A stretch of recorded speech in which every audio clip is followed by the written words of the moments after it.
चुनाव की खबर आते ही और हम ज़िला अध्यक्ष हैं गया ज़िला में, तो चुनाव की खबर आते ही बहुत लोग शामिल हो रहे हैं।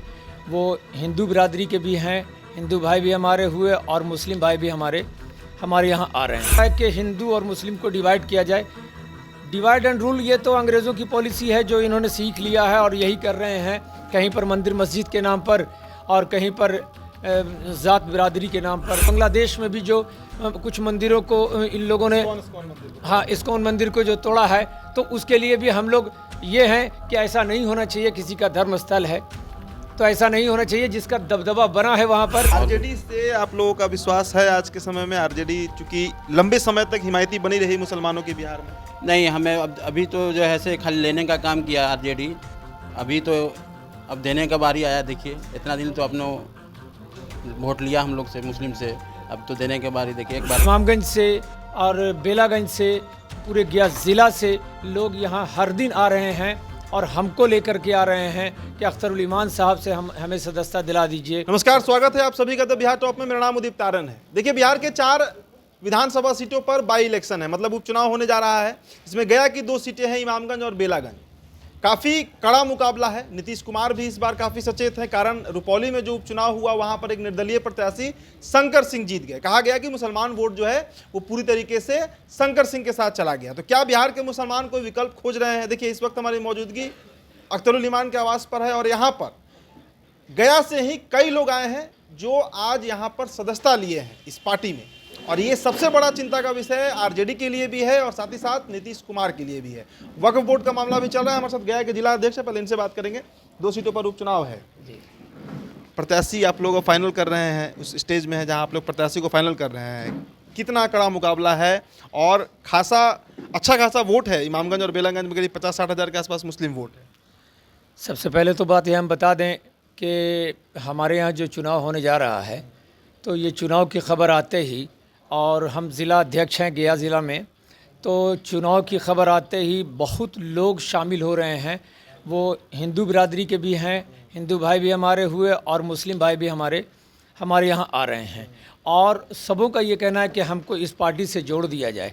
इन लोगों की मेहनत और इन लोगों के लगन को देखते हुए हम ये समझ रहे हैं कि जो आने वाली चुनौती है, यानी जो बाई इलेक्शन होने जा रहा है, वो इलेक्शन हम लोगों के लिए भारी नहीं पड़ेगा। हम लोग एकदम सक्षम हैं, हम लोग जीत जाएंगे इंशाअल्लाह ताला। हम लोग इसी कोशिश में लगे हुए हैं। आज उसका नतीजा है कि हम लोग सभी लोग इमामगंज से और बेलागंज से, पूरे गया ज़िला से लोग यहाँ हर दिन आ रहे हैं और हमको लेकर के आ रहे हैं कि अख्तरुल ईमान साहब से हमें सदस्यता दिला दीजिए, खुद सदस्यता दे दीजिए। तो इस तरह से हम लोग आ रहे हैं, तो हमको बड़ी मजबूती मिल रही है, हमको ताकत मिल रही है। जो मेहनत हम लोगों ने 5 सालों में किया है, उसका फल लगता है कि सामने आ रहा है। वक्फ बोर्ड का मामला भी लोकसभा में बड़ा तूल पकड़े हुए है। क्या लग रहा है, इससे हिंदू मुस्लिम विभाजन होगा, वोट पोलराइज होगा, ध्रुवीकरण होगा वोटों का? वक्फ बोर्ड से हिंदू मुस्लिम को कोई प्रॉब्लम नहीं होगा। वजह यह है कि वक्फ बोर्ड की जो ज़मीन है, वो इलेक्शन को लेकर के उसके प्रति जो बोला जा रहा है, जो उसके प्रति किया जा रहा है, वो इसीलिए किया जा रहा है कि हिंदू और मुस्लिम को डिवाइड किया जाए। डिवाइड एंड रूल ये तो अंग्रेज़ों की पॉलिसी है जो इन्होंने सीख लिया है और यही कर रहे हैं। कहीं पर मंदिर मस्जिद के नाम पर और कहीं पर ज़ात बिरादरी के नाम पर चुनाव जीतते आ रहे हैं और लोगों को बेवकूफ़ बनाते चले आ रहे हैं। अब लोग उजागर हो चुके हैं। अब लोगों ने कहा कि धर्म हमारा, धर्म हमारे साथ। लेकिन जो समाज का जो मसला है, उस मसले में हम लोग हिंदू मुस्लिम सिख ईसाई सब बराबर हैं। हम लोग सब पीड़ित हैं।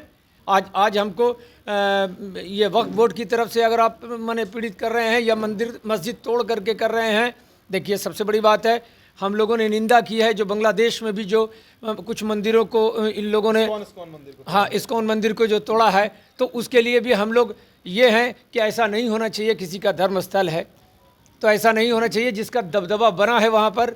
और दुनिया के तमाम मुल्कों से बात जा रही है, तो हमारे भारत से भी बात जा रही है कि मुसलमानों ने अगर वहाँ पर ऐसा कुछ किया है तो नहीं करना चाहिए। और यहाँ हिंदुस्तान के अंदर भी अगर हमारी मस्जिद को भी कहीं पर तोड़ा जा रहा है तो नहीं तोड़ना चाहिए। और तोड़ जोड़ करके राजनीति नहीं कीजिए। मेरा तो एक शेर है इस मामले पर कि अभी तक तो सबों ने हमको आपस में लड़ाया है, अभी तक तो सबों ने हमको आपस में लड़ाया है। जो सबको एक कर दे वो हुकूमत चाहते हैं हम। यही मेरा मकसद है, यही ओवैसी साहब का मकसद है, यही अख्तरुल ईमान साहब का मकसद है। चलिए, बेलागंज से एक नए सदस्य भी इस पार्टी में जुड़े हैं, तनवीर आलम नाम है। बेलागंज से आप आए हैं, गया जिला से। क्या लग रहा है बेलागंज का इस बार क्या माहौल है? उपचुनाव है वहाँ पर, उपचुनाव है, इस लग रहा है कि अभी बदलाव हो जाएगा। बदलाव होगा वहाँ? हाँ, बहुत दिन से उनका कब्जा है, 35-40 साल हो गया है। अभी वहाँ का जनता सोच रही है कि भाई उसको हटाया जाए।